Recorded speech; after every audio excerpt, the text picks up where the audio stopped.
മത്തായി 28 അധ്യായം. പുനരുദ്ധാനം. സാബത്തിനു ശേഷം ആഴ്ചയുടെ 1 ദിവസം രാവിലെ മഗ്ദലേന മറിയവും മറ്റേ മറിയവും ശവകുടീരം സന്ദർശിക്കാൻ വന്നു. അപ്പോൾ വലിയ ഒരു ഭൂകമ്പം ഉണ്ടായി. കർത്താവിൻ്റെ ദൂതൻ സ്വർഗത്തിൽ നിന്നിറങ്ങി വന്ന് കല്ലുരുട്ടി മാറ്റി അതിന്മേൽ ഇരുന്നു. അവൻ്റെ രൂപം മിന്നൽ പിണർ പോലെ ആയിരുന്നു. വസ്ത്രം മഞ്ഞുപോലെ വെളുത്തതും. അവനെക്കുറിച്ചുള്ള ഭയം നിമിത്തം കാവൽക്കാർ വിറപൂണ്ട് മരിച്ചവരെ പോലെയായി. ദൂതൻ സ്ത്രീകളോട് പറഞ്ഞു, ഭയപ്പെടേണ്ട, ക്രൂശിക്കപ്പെട്ട യേശുവിനെയാണ് നിങ്ങൾ അന്വേഷിക്കുന്നതെന്ന് എനിക്കറിയാം. അവൻ ഇവിടെയില്ല. താൻ അരുളി ചെയ്തതുപോലെ അവൻ ഉയർപ്പിക്കപ്പെട്ടു. അവൻ കിടന്ന സ്ഥലം വന്ന് കാണുവിൻ.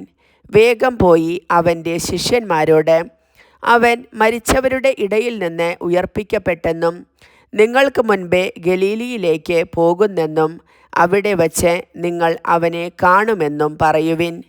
ഇതാ, ഇക്കാര്യം ഞാൻ നിങ്ങളോട് പറഞ്ഞിരിക്കുന്നു. അവർ കല്ലറ വിട്ട് ഭയത്തോടും വലിയ സന്തോഷത്തോടും കൂടെ ശിഷ്യന്മാരെ വിവരമറിയിക്കാൻ ഓടി. അപ്പോൾ യേശു എതിരെ വന്ന് അവരെ അഭിവാദനം ചെയ്തു. അവർ അവനെ സമീപിച്ച് പാദങ്ങളിൽ കെട്ടിപ്പിടിച്ച് ആരാധിച്ചു. യേശു അവരോട് പറഞ്ഞു, ഭയപ്പെടേണ്ട. നിങ്ങൾ ചെന്ന് എൻ്റെ സഹോദരന്മാരോട് ഗലീലിയിലേക്ക് പോകണമെന്നും അവിടെ അവർ എന്നെ കാണുമെന്നും പറയുക. കാവൽക്കാരുടെ വ്യാജ പ്രസ്താവന. അവർ പോയപ്പോൾ കാവൽക്കാരിൽ ചിലർ പട്ടണത്തിൽ ചെന്ന് സംഭവിച്ചതെല്ലാം പ്രധാന പുരോഹിതന്മാരെ അറിയിച്ചു.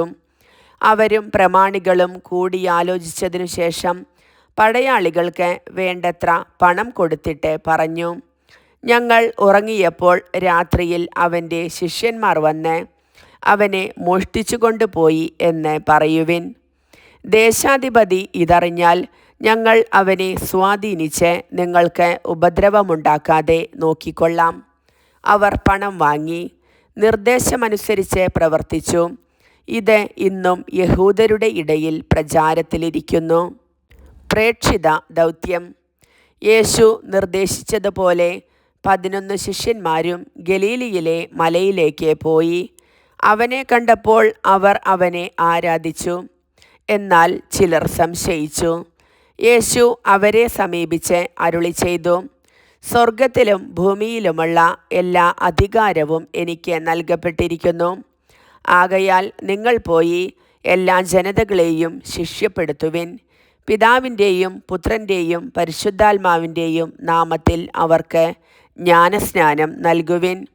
ഞാൻ നിങ്ങളോട് കൽപ്പിച്ചവയെല്ലാം അനുസരിക്കാൻ അവരെ പഠിപ്പിക്കുവിൻ. യുഗാന്തം വരെ എന്നും ഞാൻ നിങ്ങളോട് കൂടെ ഉണ്ടായിരിക്കും. കർത്താവിൻ്റെ വചനം.